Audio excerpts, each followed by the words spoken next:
Bienvenue pour cette nouvelle exploration. Aujourd'hui, on plonge dans une histoire assez remarquable du monde du foot, celle d'Iliman Ndiaye. Alors, ce dont on va parler, la base c'est assez court, hein, quelques lignes tirées d'un texte, le rêve réalisé d'Iliman Ndiaye. C'est bref, mais potentiellement très riche. Notre but ici, c'est d'explorer un peu ce parcours qui est quand même singulier. Comment un rêve de gamin, dit publiquement, ça devient une réalité. Et pas n'importe laquelle. Un rôle clé dans l'équipe nationale du Sénégal. C'est un peu ça l'idée. Voir ce qu'on peut tirer de peu d'infos finalement. Et le truc de départ, c'est quand même saisissant. On nous dit que dès 11 ans, Iliman Ndiaye parlait déjà de son ambition. Carrément. Bon, posons ça là et voyons ce que ça veut dire. Oui, c'est vrai que c'est un point d'ancrage fort. Déclarer un but aussi précis et ambitieux, hein, jouer pour l'équipe nationale Mhm. à 11 ans, c'est pas banal. Non, c'est clair. Souvent, à cet âge, les rêves sont plus flous ou ça change tout le temps, quoi. Le dire comme ça et en plus publiquement, comme le dit la source, Oui, ça c'est important. ça montre déjà une certaine, comment dire, une détermination précoce peut-être, ou alors une connexion vraiment, vraiment forte à cette idée. Et ce contexte public, oui, c'est crucial. La source dit bien, lors d'une émission télévisée. Faut imaginer quoi. Un gamin de 11 ans, devant les caméras, qui dit « Moi, je veux jouer pour le Sénégal ». Au-delà de l'admiration pour cette clarté, cette vision, on peut se demander ce que ça révélait de lui à l'époque. Oui, qu'est-ce que ça dit Une confiance en soi déjà énorme, Ouais. ou une part d'innocence peut-être, qui mesure pas encore l'ampleur du défi. Probablement un peu des deux, non. D'un côté, il y a sûrement l'influence de l'environnement, des idoles sportives, la passion du foot au Sénégal qui est énorme et qui porte beaucoup d'espoir. Mhm.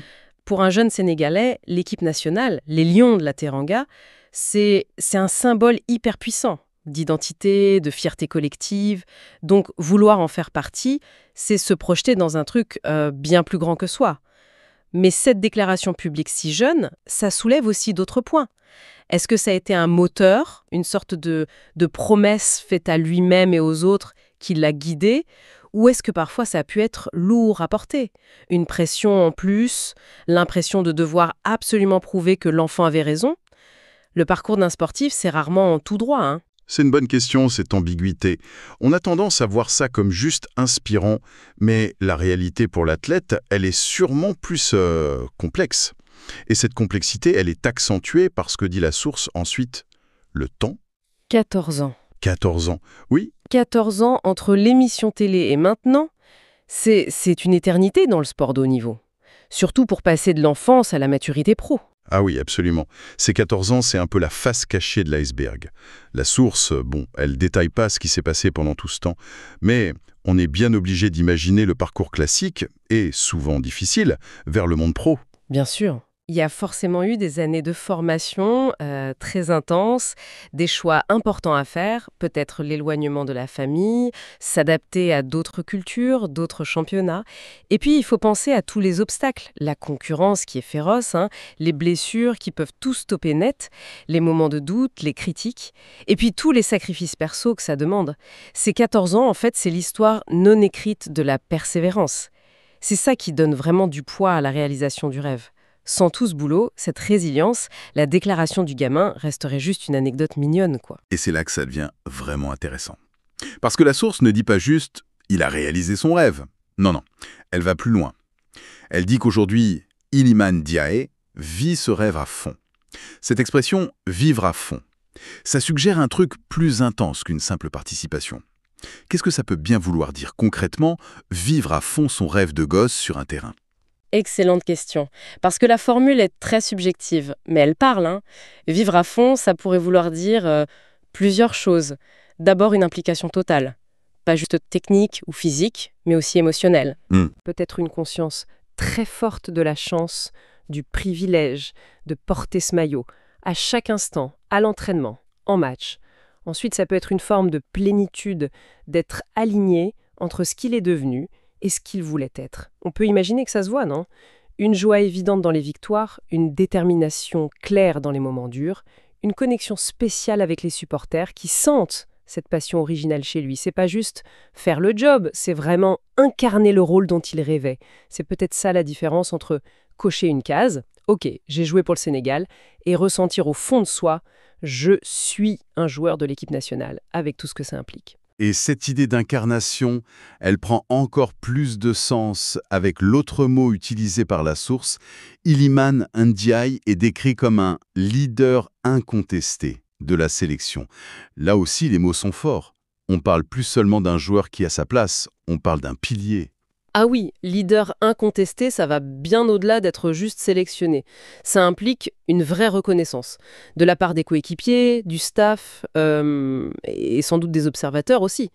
Le leadership dans le foot, ça peut être plusieurs choses, hein.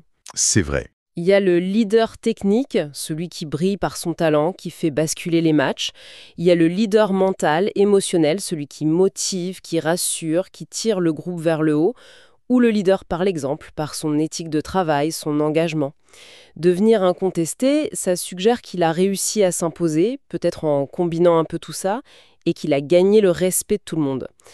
C'est encore une étape de plus dans l'accomplissement. Le rêve de départ, c'était peut-être juste de porter le maillot. Devenir leader, ça veut dire maintenant influencer le jeu de l'équipe, prendre des responsabilités importantes, surtout dans les moments chauds, quoi. Et ce statut de leader obtenu après ces 14 années de parcours, qu'on vous imagine pas facile du tout, c'est particulièrement parlant. C'est pas un leadership qu'on lui a donné comme ça. C'est construit sur la durée, en prouvant sans cesse sa valeur, son caractère. Si on relit ça à la déclaration à 11 ans, c'est intéressant. Il y a comme une boucle, non? Oui, une belle symétrie. L'enfant qui s'expose à la télé devient l'adulte qui assume un rôle public majeur dans l'équipe. C'est ça. On pourrait y voir une cohérence assez remarquable dans sa trajectoire publique. Cette capacité à gérer la lumière, que ce soit celle un peu naïve des plateaux télé à 11 ans, ou celle bien plus intense du leadership d'une équipe nationale suivie par des millions de gens. Ce leadership incontesté, ça couronne en quelque sorte les 14 ans de travail invisible dont on parlait. C'est pas juste le rêve qui s'est réalisé, c'est la personne qui s'est construite pour être à la hauteur de ce rêve, et même au-delà. Et si on reprend l'expression « vivre ce rêve à fond », maintenant qu'on a cette idée de leader, ça prend une autre dimension. Vivre à fond, c'est peut-être pas seulement savourer pour soi, mais aussi partager, entraîner les autres, contribuer au succès collectif. Le rêve perso qui devient une responsabilité pour le groupe. Aussi parce qu'il sait que sa performance, son attitude, ça a un impact direct sur le groupe et sur les espoirs de tout un pays. Dans un pays comme le Sénégal où le foot est si important socialement, culturellement, être un leader des Lions, ça représente une charge symbolique considérable. On sent bien, même avec juste quelques lignes, la densité de cette histoire. Un arc narratif quasi parfait. Le rêve annoncé, la longue attente, le travail et l'accomplissement qui dépassent même le rêve initial. Et si on résumait un peu ce qu'on peut retenir de cette analyse rapide? Alors, le premier truc marquant, c'est la puissance d'un rêve formulé tôt et clairement. Même si le chemin a été long et sûrement difficile, cette déclaration du début semble avoir été une sorte de guide, de boussole.